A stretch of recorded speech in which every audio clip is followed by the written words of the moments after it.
This is WOMM LP operating out of Burlington, Vermont, 105.9 The Radiator. Good evening. It is The Rocket Shop. I'm your host, Tom Proctor, and with me tonight is Andriana and the Bananas. Hello. Hello. Nice to have you back in the studio. It's so wonderful to be here again. Yeah, excited to learn all about the Bananas. I don't think they were present from the last time I spoke to you. Just a little rebranding. It's a little bit rebranding. All right, cool. You've got a few banana items with you actually this evening as well. Yes. One is a yow catnip banana, and the other is a banana fish. It's funny, my younger sister was here last week, and she would not evangelize highly enough about that yow catnip banana, that exact product you have on your keyboard right now. It just gets to me. It makes me bananas. Yeah, well, you should have met her. I feel like you two would have got on like a house on fire. Probably. Anyway, before I start yammering on, we'll start with the song. So what have you got for us? We've got Neon, which is the first track of the new album, Return to Sincere.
You're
Oh, Yeah. right. Neon there by Adriana and the Bananas.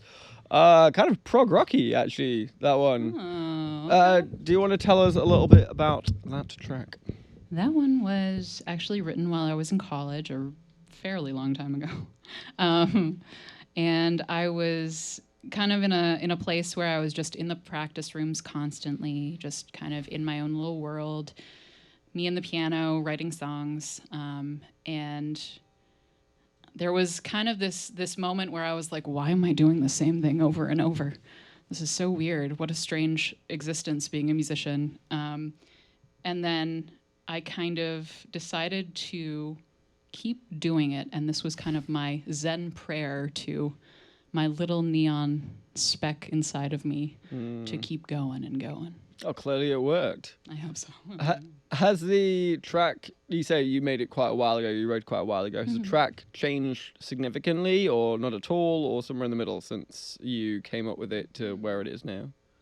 Well, I mean, I've been jamming with Pat Markley, this guy on bass over here, for quite some time, and honestly, it's evolved, but it hasn't really changed in a sense because it's just in the moment you're feeling whatever you're feeling. And as for the musicians, I think that is kind of this, or at least similar in my band. I kind of let them explore. This is like kind of my quote unquote one chord tune, so it's easy to improvise. It's easy to feel, and so like yes, but kind of no. Is it still your like mantra song? Is it kind of like that? I don't want to say safety blanket, but I just said safety blanket. It's a bit of a safety blanket. It's my neon safety blanket. Yeah. Is Yeah, it the I'll one come you out come and back say to? it. Yeah. I mean, yes. It's more of like, I mean, I love kicking it off with this one because it grounds me and it zens me out. Yeah, I know it just very, very well. Yeah.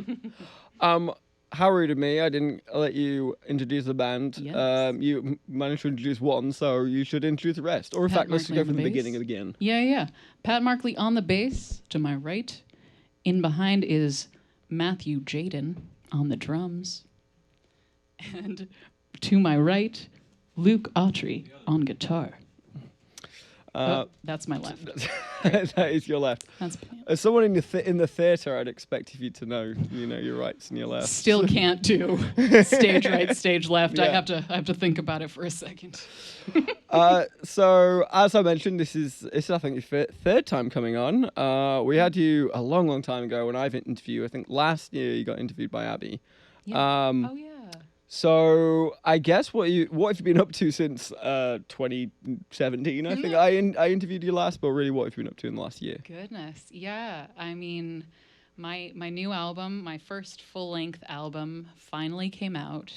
That was a COVID album, developed, in seclusion / being grounded. And I worked with a lot of people on that one. Luke Autry was one of the studio producers on that album as well. It's called Return to Sincere. Matt Jaden also plays on it. Pat Markley also plays on it. I happen to play on it as well. But there have been some music videos as well that were really great to kind of tie in artistically with the release, which I really appreciated on. And I think collaboration has been something that I've come to really, really enjoy from, little me in college in a little practice room inventing neon, to like it's the last time, which we'll not do next, but save it for the end. Right. That's the Fat Lady Sing song, That's, I think so. It's the flourish. Yeah. So as you said, this is your first studio album. You've been playing for a number of years now. So how did it feel to finally get it done? What was tell us the process from like literally beginning to how it feels now and what you're doing with it now? The start of it was appreciating the fact that, I can do it later. I can do it later. Now it's COVID. Now I'm here alone with my thoughts and dang, do I ever wish I had something other than my first little EP to like show my current work. And for a long time, I kind of was just like, oh, wait, but just like this next song, maybe like this next song, this next song. And the second I wrote, like, it's the last time, I was like, okay, this needs to happen.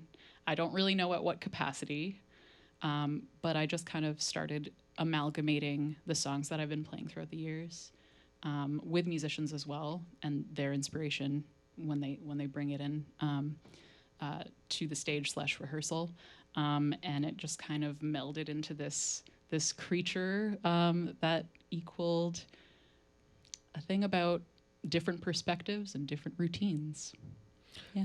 Did the songs that you put on the album, they all from your past, or were there any songs that you created specifically for this album?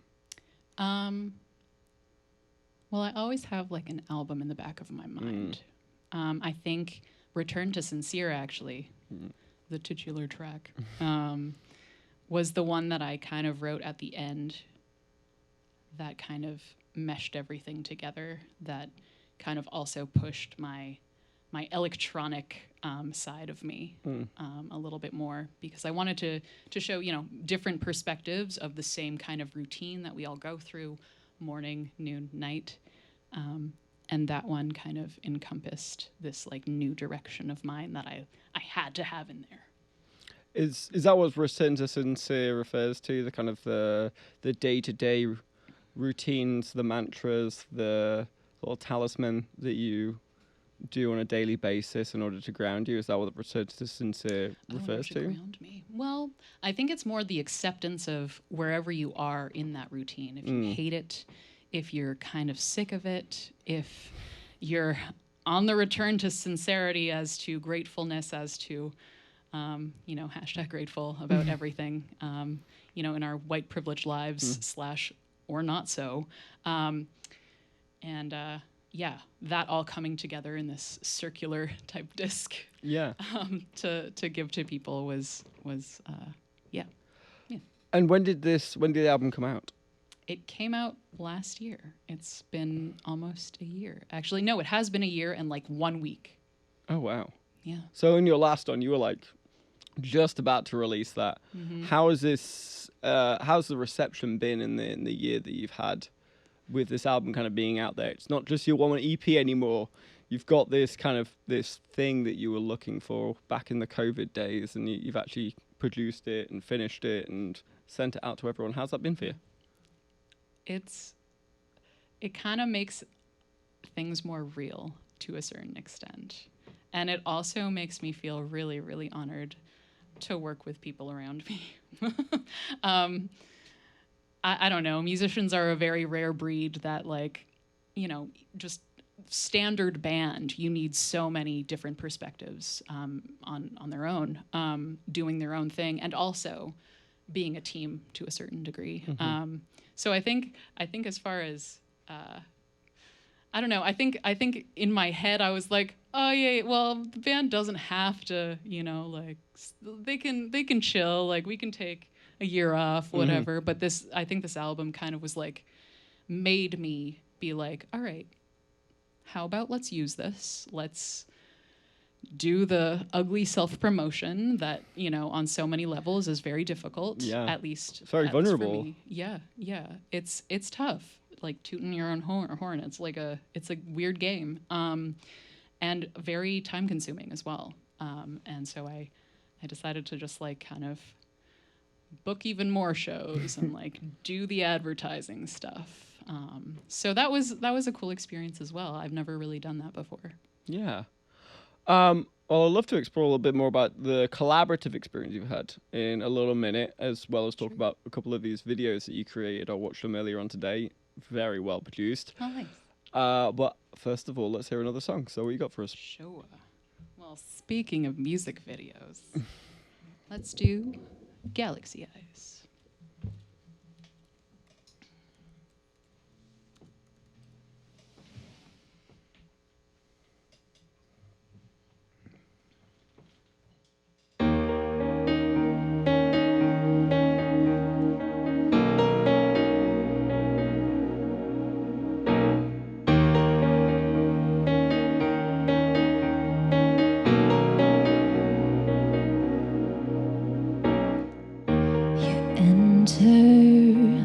tempted to give you more. Your arms reach up to higher cause. Your orbit has me pulled in infinite stars. Ultraviolet soul, diffraction in my vision, the halo I've been missing. Your galaxy eyes are on me, on me. Your galaxy eyes are on me. The weight of your being is all I want. So follow the leader and look beyond. Your orbit has me pulled in infinite stars. Ultraviolet soul, diffraction, vision, the halo I've been missing. Galaxy eyes are on me, on me. Galaxy eyes are on me.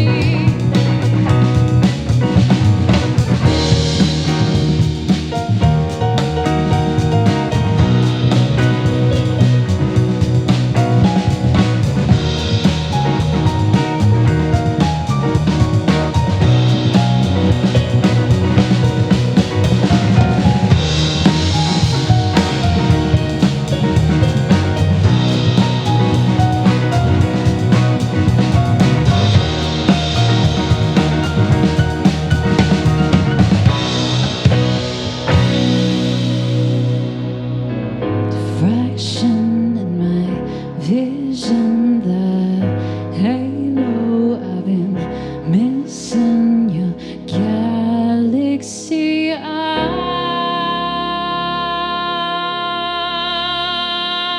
are on me, on me. Galaxy eyes are on me.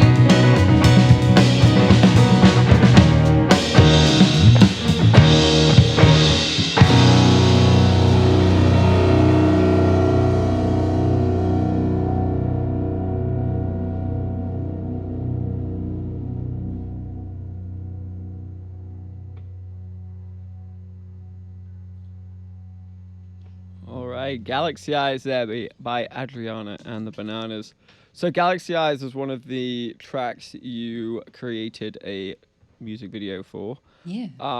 Kind of dreamscapey vibes on the video that I saw, but like take me through the creative process. What kind of inspired you to create a video specifically for this song, and tell us a little bit about the direction you decided to go in. Sure.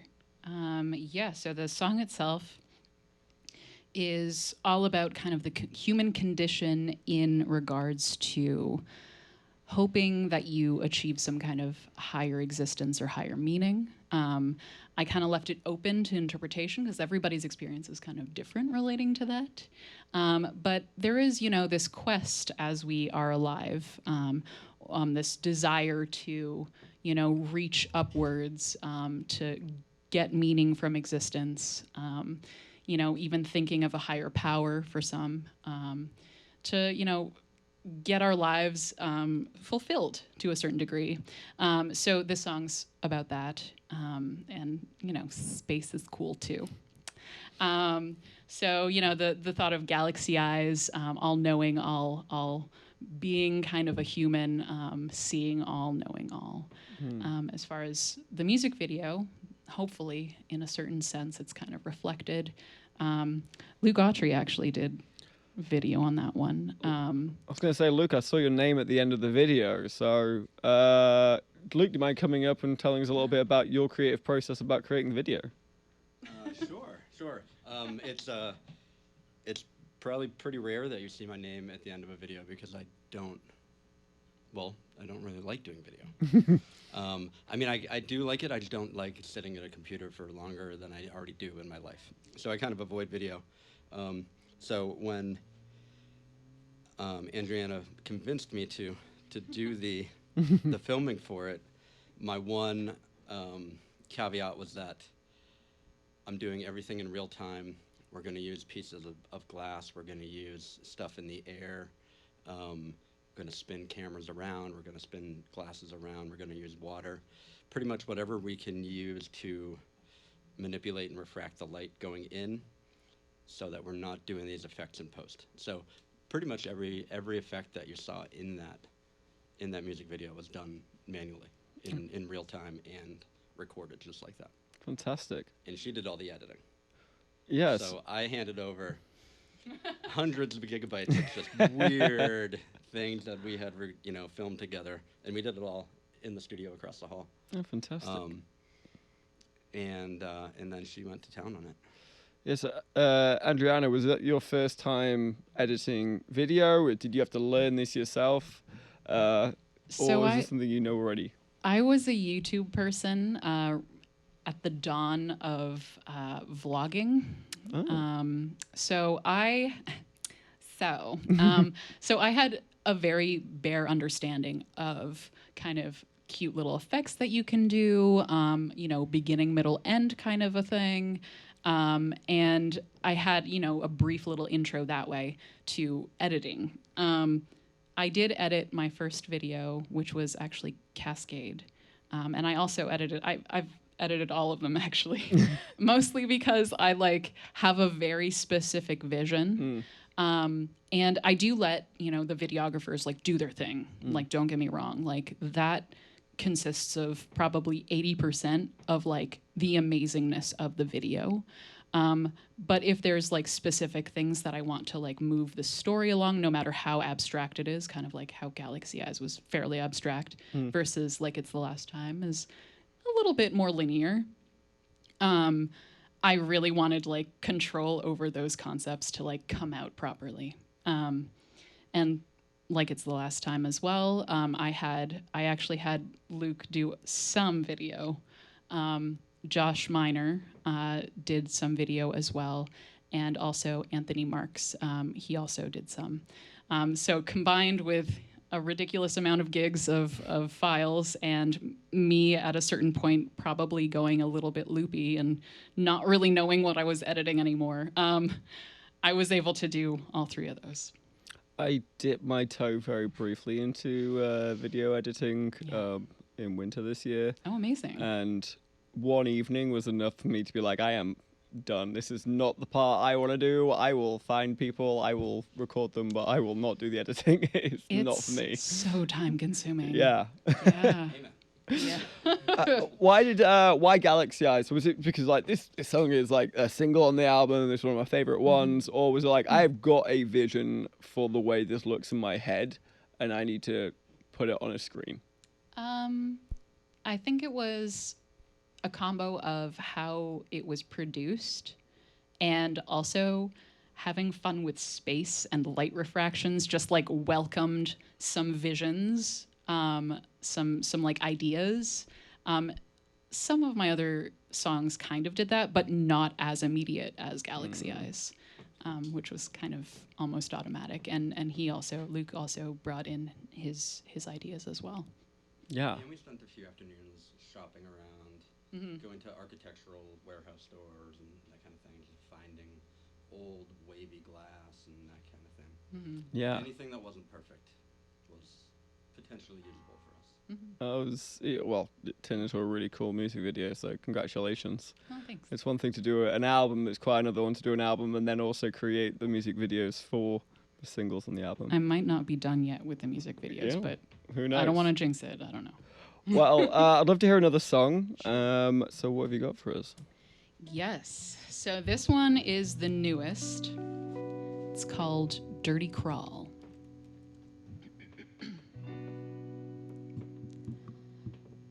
Just a touch could set it off. A direct line straight to your heart. Electric air, electric lines wrap up your cold shoulder across mine. You know it now, it ain't my fault. I love too much, can't fight it off. I slow walk to a low dirty crawl, dirty crawl. Fantasy, pressure release, counting down to when it's just you and me. Is that enough to diffuse this primal cough? You know it now, it ain't my fault. I love too much, can't fight it off. I slow walk to a low dirty crawl, dirty crawl.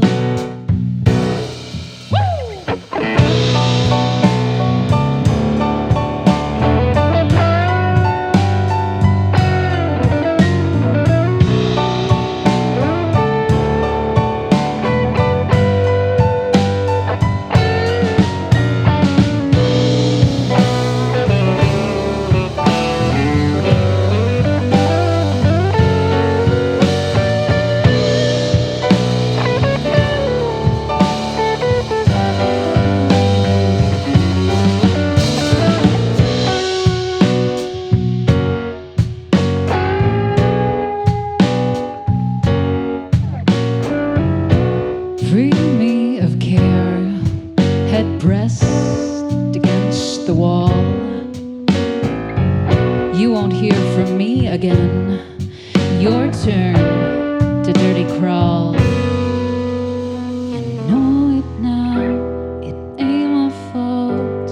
I love too much, can't fight it off. You know it now, it ain't my fault. I love too much, can't fight it off. You feel it now, this no one's lost. This fever dream, can't fight it off. I slow walk to a low dirty crawl, dirty crawl, dirty crawl, high, dirty crawl. All right, Dirty Crawl there by Andriana and the Bananas. So you said that was one of the new ones. Is it still? Is that on the new album, or is this a potential This for the next is one? New potential new. for the next one for sure. Do you feel like the songs you're creating now are a departure from the songs from your first album or previous songs? Have you matured or evolved or changed? I don't know. I don't think Have I matured is the right matured? word. I think, yeah. Is it? Are you finding yourself in a new space? Yes, absolutely. There was that year that I was talking about where it was just like live music because I have this album and I've got to do this and there's like ads that I have to do and like all this marketing, blah blah blah blah blah, that we're quote unquote supposed to do, but you don't have to. But anyways, during that year though, I hadn't been able to write. I hadn't really, other than like bare bones practice, I hadn't been able to do anything creative.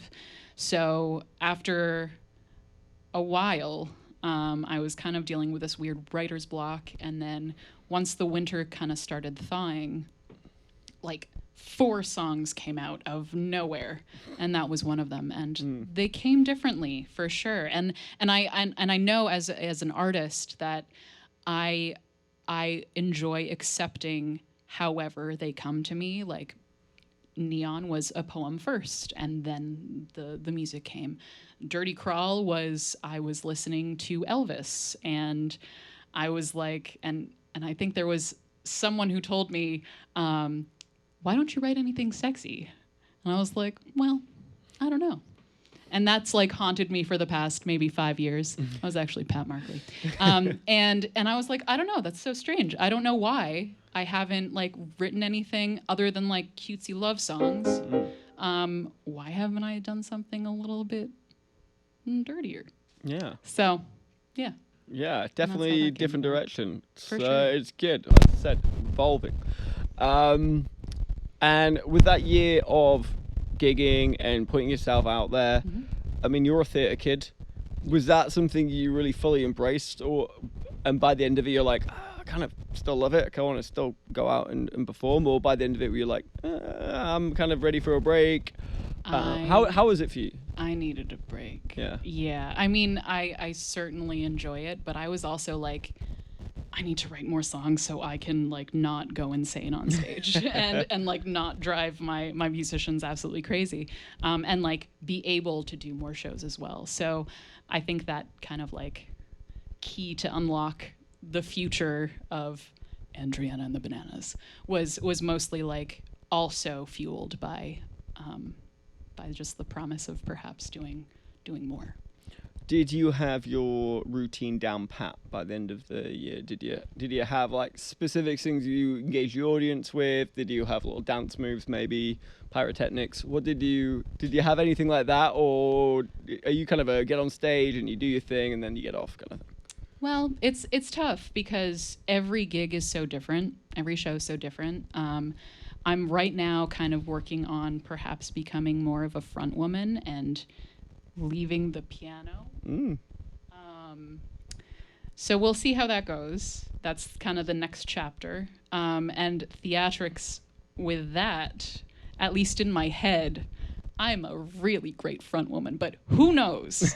Maybe that's not what I do. Maybe that's not natural. But we'll find out actually this Friday at Foam Brewery. Is that the first time you're playing without the piano? Are you recording the piano parts and playing that? Or? Actually, Joshua Glass is going to step in. Fantastic. My piano dueling buddy / singer-songwriter talent. He's really the only one that I quote unquote trust to be able to play specific, especially like specific piano parts the right way, quote unquote. So I'm relinquishing the reins ever How so does that slightly. feel for you? It's overwhelming, honestly. Yeah, I'm a little nervous. I feel like, maybe it took a long time to get to this point. Congratulations. I think this is good for you. Yeah.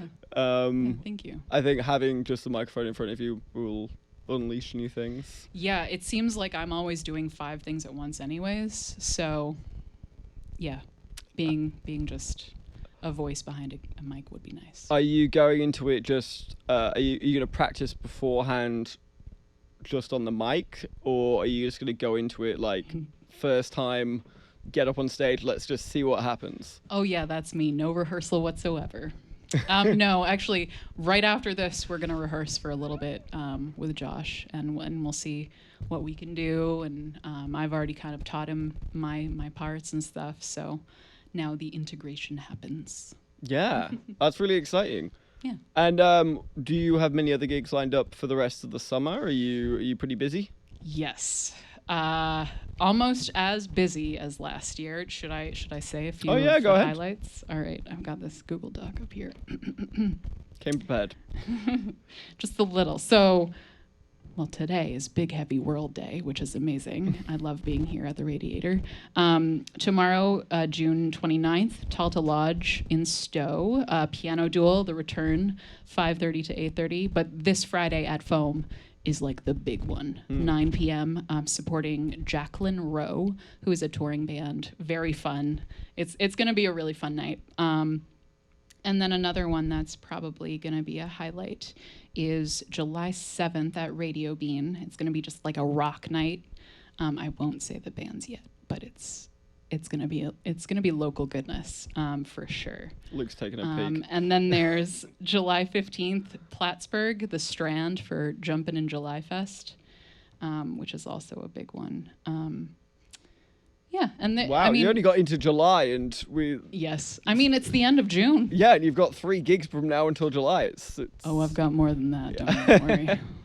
You can actually check me busy. out on Instagram and see the full schedule, but I'm overwhelmed just thinking about it. So it didn't ease your foot off the pedal too much then on that front. You are still very much gigging a lot.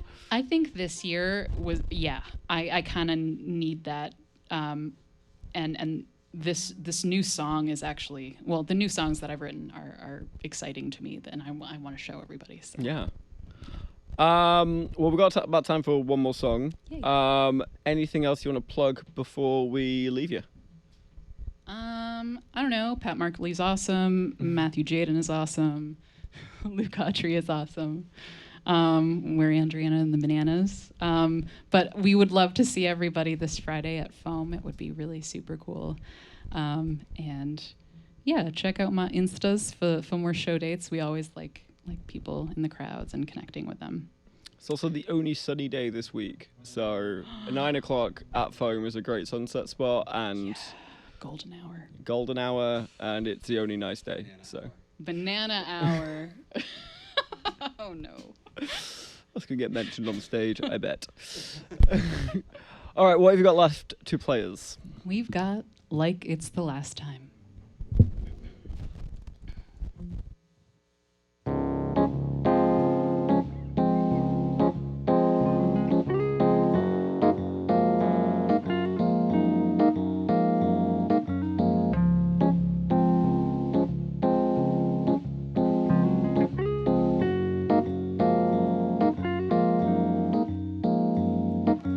Tables are turning, baby, it ain't time to go.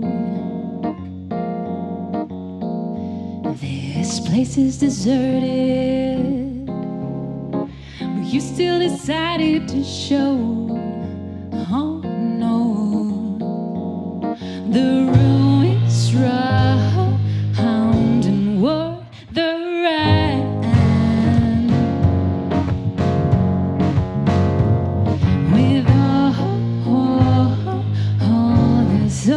Left to sing. Won't you dance? Won't you dance? Won't you dance? Like it's the last time. Like it's the last time. Like it's the last time. Like it's the last time. If we get any closer, it might be more than I can take. Heartbeat rediscovered. I've grown yet another to break. Too late. The ruins round and were the right.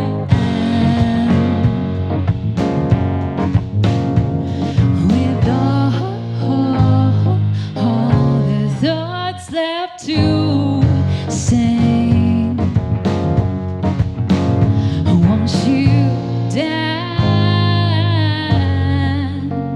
Won't you dance? Won't you dance? Like it's the last time. Like it's the last time. Like it's the last time.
last time. Like it's the last time. Like it's the last time. All right, Andriana and the Bananas playing us out with Like It's the Last Time. Thank you so much for coming in. Oh, thanks so much for having us again. Yeah, of course. Best of luck with the 1,000 gigs you have between now and October. Oh, dear Lord. Thank or, you. Yeah, no worries. Make sure you go to them at Friday, 9 o'clock, golden hour. Heck All right, so next week we are off, but we are back in the studio on July 12th with Eastern Mountain Time. Definitely check that one out. That's another band that I've come in sporadically over the years, so it'll be good to catch up with them. He's actually the lead of that. He went to my high school. Oh, no way. Yeah, he's my old friend. Lovely fella. Yeah, he's great. Yeah, looking forward to having him back in the studio. We'll catch up like old friends. Anyway, that is your lot for this evening. This has been WOMMLP operating out of Birmingham, Vermont, 105.9 The Radiator. It's been The Rocket Shop. I have been your host, Tom Proxer, and good night.